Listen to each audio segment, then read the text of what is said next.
The morning he died, the lake was still as oil, the fog curling like old breath across the dock.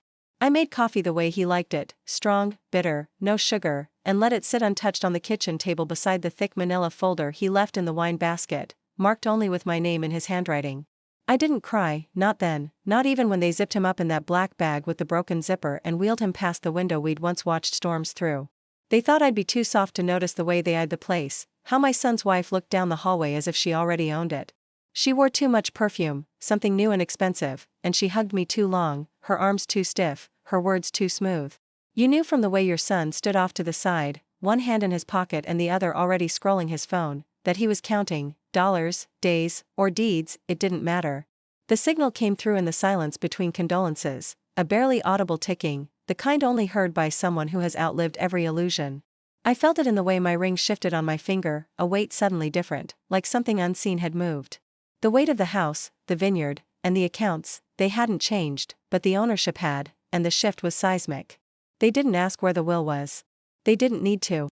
They assumed, wrongly, that my husband had told them everything before he died, that he had prepared the ground for their harvest. You knew they were rehearsing their roles: good son, grieving daughter-in-law, concerned family. You sat quiet at the repast, letting their voices wash over you like cold dishwater. They said the right things: he was a giant, a man of principle, will keep his legacy alive. But they avoided your eyes when they said them. You knew that kind of gaze. They'd worn it when they asked to borrow money for a failed investment in 2014, when they missed Christmas the year after because the Caymans were more restorative. The woman from the vineyard came. Mariana. Her hand smelled like soil and rosemary. She said nothing about the business, only pressed a small folded note into my palm and whispered, "He told me to give you this." The letter crinkled in my palm like it carried its own heartbeat. I didn't open it then. Instead, I walked to the water that night after everyone left, with the chill of widowhood slipping beneath my coat. I stood on the old dock and let the wind pull the scent of cedar from the beams. My knees ached, and my hip throbbed in the way it always had before a reckoning. You knew it wasn't just grief stiffening your joints, it was memory rising from the roots of the property. He'd told them nothing. Not about the second house. Not about the 19 million. Not about the ledgers kept under wine labels or the third vineyard in Argentina. They thought he died a retired wine merchant with a well-insured property and one simple will. But I knew the truth the moment the hospice nurse passed me his wallet without the usual hospital bag. Inside wasn't his ID or credit cards. Just a single key, small, rusted, and wrapped in a note that read, "If they ask too soon, say nothing." So I did. I said nothing when they mentioned taking some pressure off your hands. I said nothing when they joked about how overwhelming it must be to manage everything at my age. I let them talk about transitioning assets and streamlining titles as if I were a temporary placeholder in my own life. You knew what silence could do. It had kept your marriage intact through the years he traveled, through the years the wine stopped tasting like love and started tasting like escape. You knew how to hold a gaze long enough for someone else to look away first. You'd learned that from your mother, who survived wars and husbands and never once raised her voice. That kind of silence rattles the greedy. They want confirmation. They need applause. They wither without attention. So when they kissed your cheek goodbye that night and told you they'd be back Sunday with something to go over with you, I only smiled. I smiled the way a person does when they already know what's coming. You knew they'd come with documents and a pen that had already been clicked open. Back inside, I opened Mariana's note. It was one line: "The second ledger is behind the 1964 Syrah." That night I didn't sleep. I made tea instead, pulled on my housecoat, and descended the cellar stairs with a flashlight and my late husband's rusted key. The door behind the wine racks opened with a sigh like it had been holding its breath for decades. And behind the dusty bottles and labels, behind rows of deception fermented in oak and sealed in greed, was the second ledger. The air behind the rack was cooler, older, like the breath of something that had been waiting. Dust clung to the spines of forgotten books and ledger covers, but the one I needed sat alone, upright, too clean. A black notebook, leather-bound, with the corner creased as if it had been read 1,000 times and hated each time. He hadn't hidden it from strangers, he'd hidden it from them. Your son, with his polished smile and Rolex he couldn't afford without help. His wife, all heels and spreadsheets, thinking loyalty came from contracts and succession planning. You knew what they'd been circling, the way vultures circle heat, waiting for ownership, not grief. I brought the ledger upstairs and set it on the dining table, the one with the scratch he'd never sanded out. For a long time I just sat there, watching the way the moonlight touched the edge of the cover like it knew what it held. When I opened it, the first thing I saw was my name, my full name, maiden and married, under a list of assets I had never known we owned. Vineyards in Mendoza. Townhouses in Vienna. A silent partnership in a shipping company registered in Cyprus. The signal came through in my spine, attention, a knowing. He had built two empires, one above ground for show, and one beneath for power. And he had left me the one no one knew about. There were documents tucked between the pages, wires, passcodes, crypto keys, scanned deeds. Even a copy of a private will, dated 6 months before he died, signed and witnessed, but never filed. You knew why. Because he wanted you to choose whether to protect it or unleash it. You thought of all the years you played the quiet wife, the hostess with wine on her sleeve and patience in her eyes. The women who came through this house whispered about their husbands' mistresses and fortunes, and you just smiled. You never told them you kept a fireproof box under the floorboards with every receipt, every late-night transfer, every name he never spoke aloud. They thought you were out of the loop. But you were the circle. The ledger gave you dates, names, movements. And in the margins, notes in your husband's sharp, narrow hand. Some were warnings. Some were instructions. One said, if Daniel pushes too soon, show this to the lawyer in Turin. Daniel. Your son. You felt the betrayal then, not new, but revived. The memory of him at 16 yelling in your face, you don't make anything, you just marry things. And how your husband had laughed. How you'd swallowed it like broken glass and smiled. They think you forgot. You flipped further. A separate envelope, taped shut inside the back cover, contained surveillance stills, images from cameras you never knew existed, showing meetings in your own vineyard office between Daniel and a man in a navy jacket you recognized too well, the estate attorney, Thomas Bear. The man who was not listed as executor in the private will.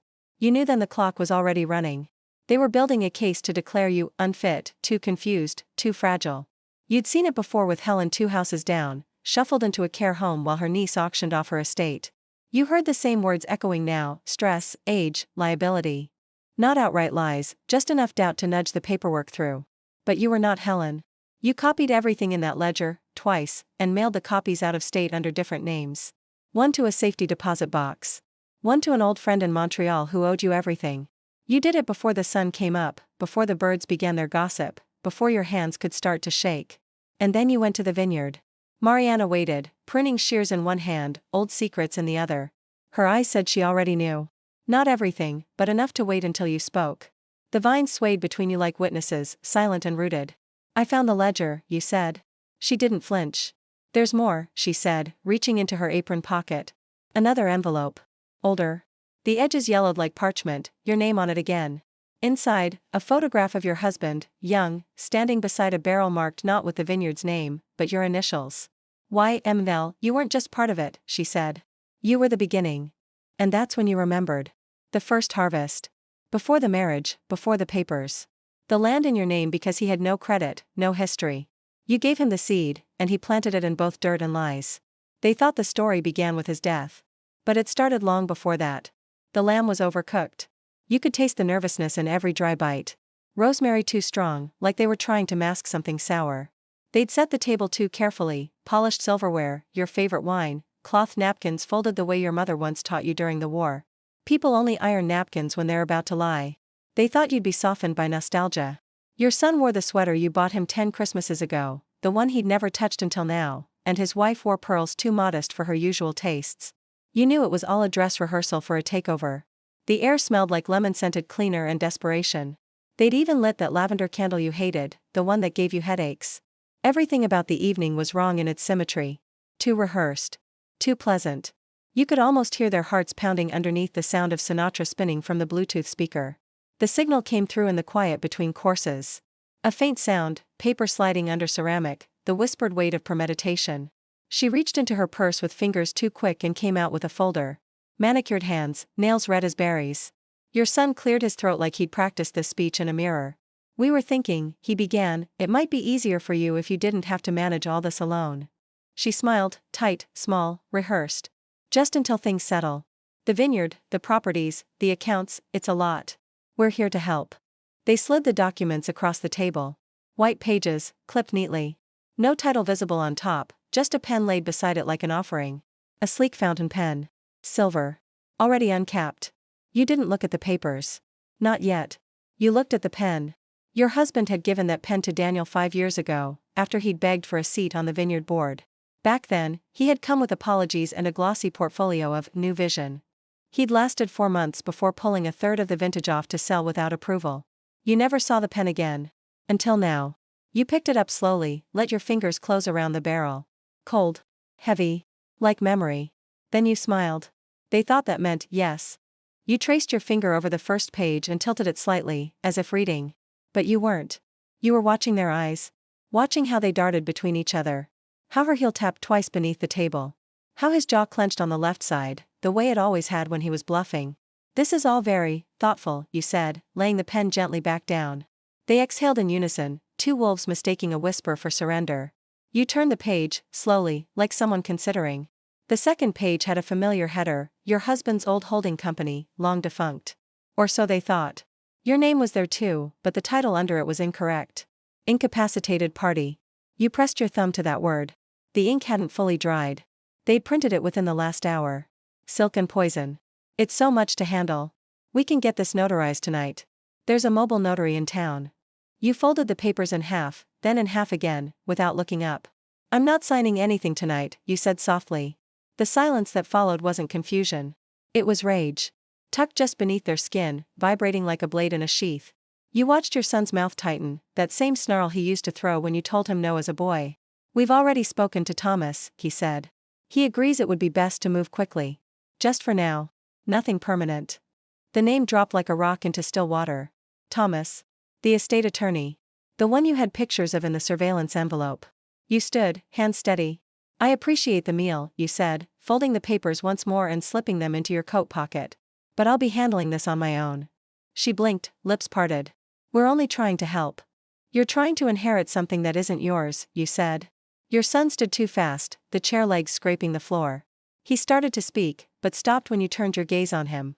You watched him flinch, not out of fear, but because he finally realized you weren't as fragile as he'd hoped.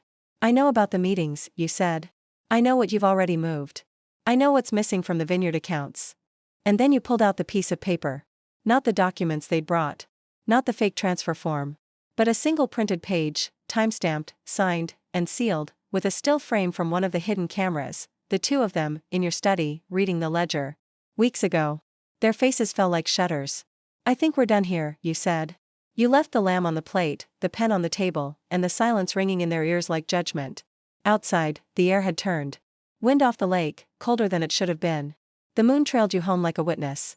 Your hands didn't shake when you locked the door. Because you knew. It had begun. There's a sound the house makes when someone steps where they shouldn't. Not a loud sound, not a crash, not a break, just a subtle shift in old wood, the whisper of boards remembering who built them.